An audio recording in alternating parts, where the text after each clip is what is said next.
Baru-baru ini ada seorang akak pengawal keselamatan dengan gaji RM1,850 dan komitmen sebanyak RM370 sebulan berjaya mendapatkan dana sebanyak RM36,600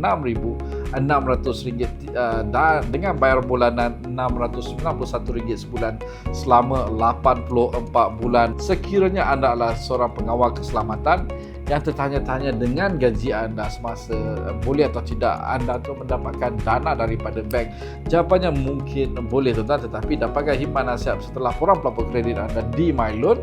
Kami akan cuba membantu anda mendapatkan dana dengan kadar faedah terbaik daripada bank, koperasi ataupun agensi kerajaan. MyLoan adalah sebuah syarikat konsultasi. Khidmat nasihat berserta dengan konsultasi MyLoan hanya RM50 sahaja dan anda terus akan mendapat laporan pelapor kredit yang anda perlukan dan kami akan bantu anda mendapatkan dana ataupun membuat pengstrukturan semula komitmen anda. Dan seperti biasa, dengan MyLoan pinjaman anda menjadi lebih mudah. Assalamualaikum, salam sejahtera dan jumpa lagi.